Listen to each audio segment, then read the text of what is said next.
Welcome दोस्तों, study Chimes में आप सभी का स्वागत है। आज हम लोग भूगोल के 500 इंपॉर्टेंट क्वेश्चंस का पार्ट फर्स्ट देखने जा रहे हैं। हमारा पहला प्रश्न है, भूगोल का जनक किसे कहा जाता है? तो इसका सही उत्तर है इरास्टोथनीज। इरास्टोथनीज ने पृथ्वी की त्रिज्या यानी कि जो इसकी सर्कमफेरेंस है इसको नापा था, और ज्योग्राफी का जो शब्द है ये इन्होंने ही इसका टर्म दिया था। तो ज्योग्राफी जो है मैं लिख देता हूँ आपके लिए, ज्योग्राफी। तो ज्योग्राफी ये दो शब्दों से मिलकर बना है, जियो और ग्राफी। तो जियो का मतलब होता है हमारा पृथ्वी यानी कि अर्थ, और ग्राफन का मतलब होता है राइट यानी कि लिखना। ठीक है, इरास्टोथनीज ने दुनिया का जो मानचित्र है ये भी बनाया था, और इसके अंदर में उन्होंने अक्षांश और देशांतर रेखाओं का भी प्रयोग किया था। हमारा अगला प्रश्न है, सौरमंडल का दूसरा सबसे बड़ा ग्रह कौन सा है? तो इसका सही उत्तर है शनि यानी कि सैटर्न।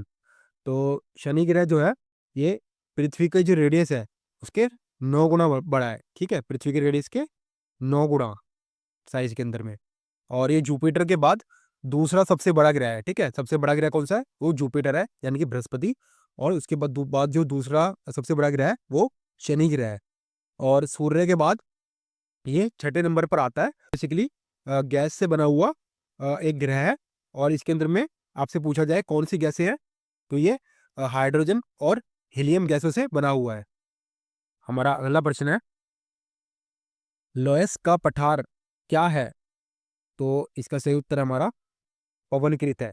ठीक है, लोएस का जो पठार है यानी कि जो लोएस का प्लेट्यू है ये चाइना के अंदर में है, और ये हवाओं ने मिट्टी को काट कर बनाया है। ठीक है, तो लोएस का ये पठार जो है वहाँ पर हवाओं के द्वारा मिट्टी को काट काट कर जमा किया गया है। हमारा अगला प्रश्न है, विश्व का सबसे ऊंचा जलप्रपात कौन सा है? तो इसका सही उत्तर है हमारा एंजल वाटरफॉल। ठीक है, ये कहाँ पर स्थित है? ये वेनेजुएला में है। लिख देता हूँ आपके लिए, कहाँ पर है? वेनेजुएला। ठीक है, और इसकी जो टोटल हाइट है वो भी आपको याद रखनी है, वो 979 मीटर है। वेरी इंपॉर्टेंट, टोटल हाइट इसकी 979 मीटर है। और ये जो है कहाँ पर है? ये कनाइमा नेशनल पार्क के अंदर है। ठीक है, वेरी इंपॉर्टेंट है ये। कनाइमा नेशनल पार्क के अंदर में एक ऑनटेप्यू नाम की पहाड़ी है। ठीक है, कौन सी? ऑन टेप्यू। ठीक है, तो कनाइमा नेशनल पार्क जो है उसके अंदर में एक ऑनटेप्यू नाम की पहाड़ी है, उस पहाड़ी के ऊपर में ये एंजल वाटरफॉल स्थित है। ठीक है, और ये जो कनाइमा नेशनल पार्क है ये एक यूनेस्को की वर्ल्ड हेरिटेज साइट भी है। हमारा अगला प्रश्न है, सर्वाधिक देशों वाला महाद्वीप कौन सा है? तो इसका सही उत्तर है अफ्रीका। अफ्रीका जो है ये सर्वाधिक देशों वाला महाद्वीप है, और इसके अंदर जो टोटल देश हैं वो आते हैं 54 यानी कि 54। हमारा अगला प्रश्न है, हवा के तेज वेग से बने रेतीले टीलों को क्या कहते हैं? तो इसका सही उत्तर है ड्यून। इसे हिंदी के अंदर में हम लोग मरु टिब्बा के नाम से भी जानते हैं। ठीक है, लिख देता हूँ आपके लिए, मरु टिब्बा या फिर ड्यून। तो ये बेसिकली क्या होते हैं? ये रेत के जमा होने से बनी पहाड़ियां होती हैं, जिनका आकार हवा की गति, उसकी दिशा और रेत की उपलब्धता पर आधारित होता है। इसके अलावा बाकी ऑप्शन हमारा हमादा शुष्क रेगिस्तानी इलाके में पाए जाने वाले पथरीले बंजर मैदान होते हैं। ठीक है, क्लिफ क्या होता है? ये ऊंची खड़ी चट्टानें होती हैं जो कि समुद्र के तट पर या फिर जमीन के अंदरूनी हिस्से में हो सकती हैं। और सर्क क्या होता है? ये एक गड्ढा होता है जो ग्लेशियर के ऊंचाई पर या पहाड़ी पर पाया जाता है। हमारा अगला प्रश्न है, यू आकार की घाटी कहाँ पाई जाती है? तो ये जो है हिमानी क्षेत्र के अंदर में पाई जाती है। ठीक है, तो ये मैं आपको एक डायग्राम के थ्रू समझाने की कोशिश करता हूँ। ठीक है, ये घाटी है हमारी, और यहाँ पर ये बर्फ जो है, ठीक है, क्या है ये बर्फ है। तो ये मान लीजिए बर्फ है हमारी। ठीक है, ये जब पिघलना शुरू करती है और जब आगे बढ़ती है तो घाटी को काटती हुई एक यू शेप की आकार में बदल देती है। ठीक है, तो जितनी भी पहाड़ी इलाके जैसे कि हिमालय के जो पहाड़ी इलाके हैं ये वहां पर बनती है। ठीक है, और ये जो ग्लेशियर इरोजन है उसके कारण बनती है, ठीक है, यानी कि जो हमारा हिमानी क्षेत्र है वहां पर। हमारा अगला प्रश्न है,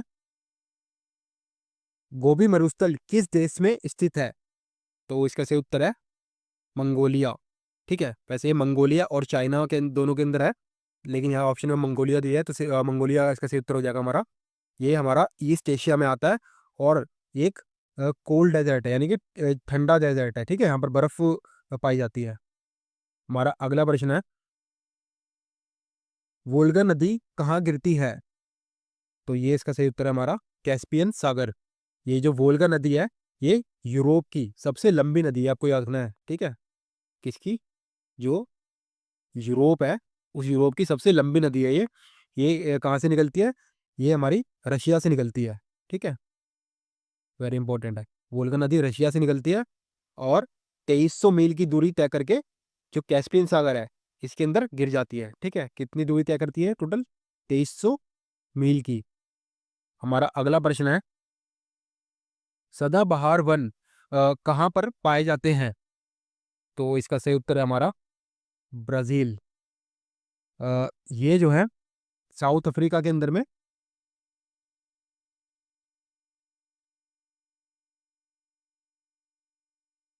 सदाबहार वन कहाँ पाए जाते हैं?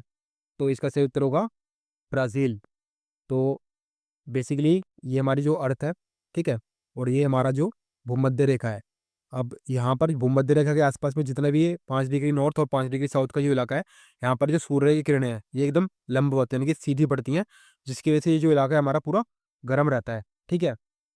तो जितना भी ये टेम्परेचर है यहाँ का होता है वो सबसे ज़्यादा होता है, जिसकी वजह से यहाँ पर वर्षा जो है वो हमेशा सदा बहार रहती है, यानी कि हर वर्ष रहती है।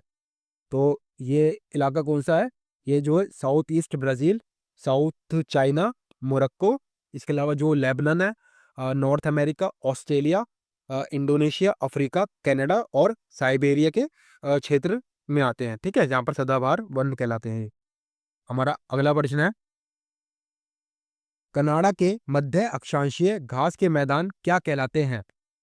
तो ये जो मैदान है ये टेम्परेट ग्रासलैंड यानी कि जो शीतोष्ण कटिबंधीय घास के मैदान होते हैं, ठीक है। ये पूरे नॉर्थ अमेरिका, कनाडा, यूएसए और मेक्सिको में फैले हैं और इन्हें प्रेरी के नाम से जानते हैं। वेरी इंपॉर्टेंट, क्या कहते हैं इन्हें? प्रेरीज, ठीक है। हमारा अगला प्रश्न है, आसवान बांध निम्नलिखित में से किस नदी पर स्थित है? तो इसका सही उत्तर है नील नदी। ये जो नील नदी है हमारी ये इजिप्ट के अंदर है। हमारा अगला प्रश्न है, विश्व की सबसे चौड़ी नदी कौन सी है? ठीक है, तो इसका उत्तर होगा अमेजोन रिवर। अमेजोन रिवर जो है ये विश्व की सबसे चौड़ी नदी है। जब भी जो ड्राई सीजन होता है तो इसकी जो चौड़ाई है वो 11 किलोमीटर तक रहती है, ठीक है। और जब भी बरसात का सीजन आता है तो उसकी जो चौड़ाई है वो 40 किलोमीटर तक पहुंच जाती है, ठीक है। तो ये कहाँ पर है? ये साउथ अमेरिका के अंदर है। हमारा अगला प्रश्न है, सर्वाधिक लवणता किस सागर में पाई जाती है? तो इसका सही उत्तर है मृत सागर यानी कि डेड सी। इसमें बाकी सभी सागरों के मुकाबले 9.6 टाइम यानी 9.6 गुना अधिक लवणता पाई जाती है। हमारा अगला प्रश्न है, सागरीय लवणता का स्रोत क्या है? तो इसका सही उत्तर होगा भूमि। तो वर्षा का पानी जब चट्टानों को काटकर तोड़ता है तो जितने भी आयंस होते हैं यानी कि जो साल्ट या फिर जो लवण होते हैं वो चट्टानों से निकलकर समुद्र में पहुंच जाते हैं। तो इसका जो स्रोत है वो भूमि ही है। हमारा अगला प्रश्न है, दक्षिण एशिया का सबसे बड़ा मरुस्थल कौन सा है? तो इसका सही उत्तर होगा हमारा थार डेजर्ट। ये इंडिया और पाकिस्तान के अंदर में फैला हुआ है। हमारा अगला प्रश्न है, विश्व की सबसे बड़ी मीठे पानी की झील कौन सी है? तो इसका सही उत्तर है बैकाल। तो लेक बैकाल ये जितनी भी वॉल्यूम के हिसाब से सबसे बड़ी मीठे पानी की झील है और इसमें पूरी दुनिया का 20% जो ताज़ा पानी है, ठीक है, पूरी दुनिया का वो उसमें पाया जाता है। हमारा अगला प्रश्न है, नवीनतम पर्वतमाला कौन सी है? तो इसका सही उत्तर है रॉकीज। ये जो है सबसे नवीनतम पर्वतमाला है। ये पृथ्वी की जो टेक्टोनिक प्लेट्स होती हैं, ठीक है, ये उनके आपस में टकराने के कारण बनी हुई है। ठीक है, तो ये रॉकीज और जो हिमालय है, ठीक है, ये बिल्कुल नवीनतम पर्वत श्रेणी है। ठीक है, और अगर आपसे ओल्ड पूछी जाए तो जो अरावली की जो पर्वत श्रृंखला है वो काफ़ी ओल्ड श्रृंखला में आती है। ठीक है, हमारा अगला प्रश्न है, अंतरिक्ष में कुल कितने तारामंडल हैं? तो जो हमारा IAU है, यानी कि इंटरनेशनल एस्ट्रोनॉमिकल यूनिट, उसके हिसाब से टोटल 88 तारामंडल हैं, 88। हमारा अगला प्रश्न है, सौर प्रणाली की खोज किसने की थी? इसका सही उत्तर होगा कॉपरनिकस। इन्होंने पृथ्वी की जगह सूर्य को सौरमंडल का केंद्र माना था। हमारा अगला प्रश्न है, शनि ग्रह के चारों ओर पाए जाने वाले वलयों, यानी कि जो उसके चारों तरफ जो रिंग्स हैं, उसकी कितनी संख्या है? ठीक है, जो सैटर्न प्लेनेट है, तो इसकी वैसे तो कोई प्रॉपर गिनती नहीं हो पाई है, लेकिन नासा के अकॉर्डिंग, ठीक है, जो हमारा नासा है उसके अकॉर्डिंग इसकी जो मुख्य 7 रिंग है, यानी कि 7। So that's it. आज हमने ज्योग्राफी के 5 से इंपॉर्टेंट क्वेश्चन का पार्ट फर्स्ट देखा। मैं आशा करता हूँ कि आपको ये पार्ट काफ़ी पसंद आया होगा। धन्यवाद।